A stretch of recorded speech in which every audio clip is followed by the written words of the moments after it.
Hi, welcome to our podcast, Good Deeds Real Estate with a Mission. I'm Diane Davidson from the Fine Homes Group International at Keller Williams Realty, and I'm here with Blakleigh Flaherty, who is the first agent on our team to join our team. That's what I was going to do to introduce myself. I was proud to say I was the first hire of the Fine Homes Group when you started production in New Hampshire, and Bill, and it's just the three of us, and we've grown and grown the family. So yeah, happy like to rabbits. Well, not rabbits. happy to be part of the family business. We love having you. Yeah. So tell us how it started. Well, my family, we relocated here 10 years ago, where you and Bill were our real estate agents. You went above and beyond for us, helping us settle into town, and, just having bought and sold a few homes of our own through corporate relocation, I kind of got the bug to do a little something. And one day I came back from church and I looked online, and there was an open house on Newfane Road in Bedford. And it was over $1 million. I said to my family, you know what, I'm going to go see Diane. I want to check out what $1 million home looks like. And we got chatting, and you just said, we're kind of looking for someone to join us, to be licensed, to be an executive assistant, help us with contracts, input listings. And that's, kind of where the story started for me. Yep. So you were our first person sort of in the office, keeping us organized, Yep. keeping us on the straight and narrow, and then you really got the bug. Then I took the leap of faith because the team grew, there were more agents, and I thought, you know what, I enjoyed working for you and Bill, but, I think it was time for me to fly the nest, take the leap of faith. I said to myself, how could I fail with the support system that I have? And, I started out, and I've grown a lot. Yes, you have. I've grown a real lot. Just from, I think the best part of the business is, developing yourself, and then financially creating a life for your family, whether it's helping save for retirement or college. Like they say, you've come a long way, baby. Yeah. And I can remember when you were working sort of more in support, and Bill and I sat you down and said, you need to get into sales. You're too good at this, and you need to get into this, because you had done some open houses. Yeah, and I think I knew that I just wanted to pay it forward.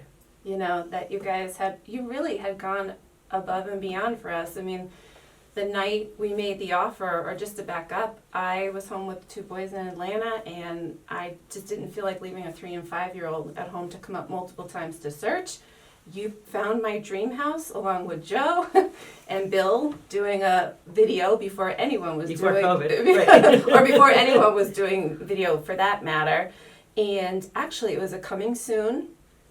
Back in the day when we heard about coming soons, and we got in there, and that night they were at your island in the kitchen, and Bill's like, okay, we'll send in the offer tomorrow. And you're like, okay, here's a broker from Boston. It's like, what about tonight? Nick was on the other end of it, and he'd wrap it up. And so, by 10 o'clock that night, we had an offer on my dream home. I couldn't have pictured a more beautiful home, really, in our lives.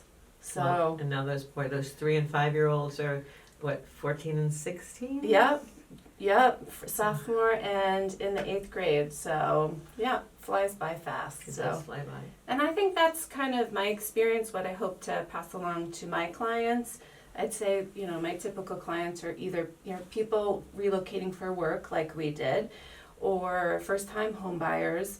And then one of my closest to my heart probably are those retirees who have lived in their home for 30, 40, 50, 60 years. And it's time for them to, start a new chapter where life is a little bit less complicated and less maintenance for them. Just having the patience to walk them through the process. And you've helped a lot of people in that sort of demographic, if you will. You have a wonderful sense of patience and empathy, and you're very organized. You are, I could say, a great communicator, not just verbally, but I read your emails sometimes that you send to people, and they're so thorough and so thought through, and it's great, and they make me proud. Thank you. I know you're checking my grammar though at night. Maybe When I put a comma in there, I think of you. Commas are out of style. I don't know why, but anyway. But yeah, I think I always put myself in the shoes of the client and say, what would I be expecting next? And, just, I haven't heard from her. I don't want them to feel that way, or I don't want them to feel like, what's the next step in the process? Mhm. So probably one of my most favorite transactions I had this year was a home, one of the first Bedford homes here. It was built in 1776, and family was selling to kind of multi-generational move in together. And I always say with those antique homes, if walls could talk, and there was a lot of memories there, and it was hard for Jeannie. She probably was my most movie star client I had, because she did one of our seller videos, and her voice and the babbling brook and the animals in the video. It was a really proud moment for me, because they're a special family in our community. A lot of people know them, and I was able to support them through a challenging time in their lives. And I know they appreciate it. Yeah. So so that just that encompassed a lot of different aspects of what I do for my clients. Your skill set. Yeah. Right? Mm-hmm. Yeah. So let's rewind a little bit. Okay. I think before you had the boys, I know you were working full-time, because I believe you met your husband Joe that way, through somebody that... Right, through And- Joe's sister Eileen. We were both working at, I worked at Cigna Healthcare, a national insurance carrier, for about 10 years. And my last role, I was in the National Accounts Organization, where I worked on a day-to-day basis with large employer groups who had self-administered plans. And, I always wanted to be a doctor. Organic chemistry kind of took that dream out of me, or my desire. I don't know if I wanted to go to school that long, but, I always thought, if I couldn't have a patient, why can't I have a member? And now I kind of feel like, if I can't have a patient, why can't I have a buyer or a seller? So, but yeah, I spent a couple of years there at the end in, working with large employer groups like FedEx, AT&T, Bridgestone, Firestone, Media General, a news media company out of Virginia. So it was really good experience. And during that time, there was a lot of problem solving, member claim issues, or our role was really to make sure the end-to-end operations service project was bulletproof, so that there was no member dissatisfaction. That when it came for renewal time, that there weren't any regrets, to continue their business with us. So it sounds a little bit like what you do now. Yeah. Right? And when you said you wanted to be a doctor, and I didn't know that, I'm going to guess that a big part of the attraction for you was the whole bedside manner, being there for people, and the organic chemistry not so much. Yeah. Right? But so what we do, and not to elevate what we do to the level of being a physician, Absolutely. but Yeah. what we do, it sounds like the combination of what you were doing in your professional world, Yeah. at Sigma, Mm-hmm. Sigma or Cigna? Cigna. Cigna, Yeah. sorry. Yeah. At Cigna, and Yeah. what you for some time aspired to do for people, right? Yeah. And Yeah. I love when you said bulletproof, because I know on the team we do everything we can to bulletproof all of our transactions and protect our clients. Right, with the least amount of disruption Yeah. possible. Yeah. Like I tell our clients, sometimes we are going to have a little bit of rain, because you need a little bit of rain to have rainbows. But at least, I think that's our role as real estate agents, to be good problem solvers. And Mhm. it takes a lot of creativity and thinking on your feet, to be detective and figure out what all the options are that are best suited for your client. And I love leverage. I love having the ability to come to you or Bill and, just kind of powwow to figure out what's the best resolution or solution for the client. So Mhm. many minds. I always say to clients, listen, you get the whole team for the price of one, so that's a lot of value. It is. I Yeah. agree with you. Yeah. So I was able to use, what I used in my previous career in real estate. So And I'll tell you, I remember when we picked you up to first take you to look at properties, and one of your big focuses, big questions was like, where's the nearest health club? Because you're coming from Atlanta, where there's like a super this and a big everything, A lot of and new amenities, everything. a lot of culture, a lot Yeah. of diversity. And we were only there 1 year. But, I think of all those things when people move to a new town. They want to know how's the school. You and Bill, we drove right into the preschool parking lot, and I was able to go in and talk to the director there, which was very important to me.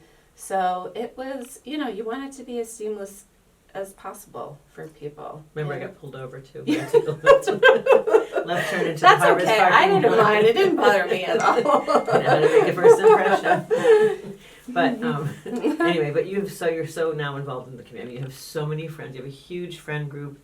You're very involved in the community. You're very involved with your church. I mean, it does warm my heart, because I think about, not apprehension, but you were nervous because it was brand new and it was different than any place you ever lived. And you've made it your home in a big, huge way, and it makes me really proud to see, honestly. It really does. Thank you. Well, you were a big part of the beginning. Okay, so one probably last or close to last question. Sure. When you're not selling real estate, like 5 minutes a day, what do you like to do? How do you and your family spend your time? Let's see here. We are big sports people. The kids have always been involved in sports, so our volunteering organizations, like Joe runs the Snack Shack down at Bedford Little League. When I had a little bit more time, and the first organization we joined was the Bedford Jaguars. It was a flag football team. I volunteered for a couple of years to be team mom, keeping everybody's birth certificates in order. And we really enjoy being part of those organizations, because we don't live very close to family. They're about 2 hours away. So the friends that we've made through youth sports have really become an extension of family to this day, 10 years later. We're pretty active at our church at St. Elizabeth Seton.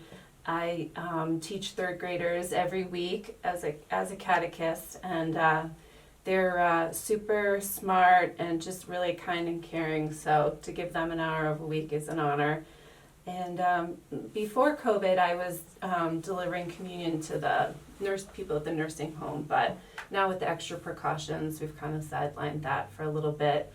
Other than that, just like hanging out with friends, and right now my son and I are taking care of some people's dogs while they're away for 4 days in Naples, and it's snowing here. So, so I would say that. And then we have a family beach house in Wells, Maine. My husband's one of 6 kids, and we enjoy, 4th of July and having our week up there just to spend time with family that we don't regularly see during the year. So, other than that, it's that and real estate. Yeah. So it's but real estate's it's a people business, and you get to be around people, meet new people, and develop friendships. So it's fun too. Fulfilling. Yeah, it is fun. Yeah, I'm like, isn't this awful? I get to host an open house in the most beautiful home where I didn't have to clean it nor prepare food to serve, and just show it off. And that's, I'm happy to be an advocate and speak on behalf of my clients. You do a good job with that. Yeah. Thanks again for being the charter member of the Fine Homes Group. Oh. And you know how much I care about you and your family. And I hope we're always in business together. And most importantly, that you're always in my life, honestly. Likewise. You and Bill are a huge part of our family. You show up for all our family events, and it's great to be, I know people think it's business and friends and family don't mix, but in this recipe, it certainly does. And they can in our business. Yeah. Right. So thanks again, Blakleigh. Well, that's it for today. So be sure to subscribe on YouTube and follow us on your favorite podcast platforms. Thank you.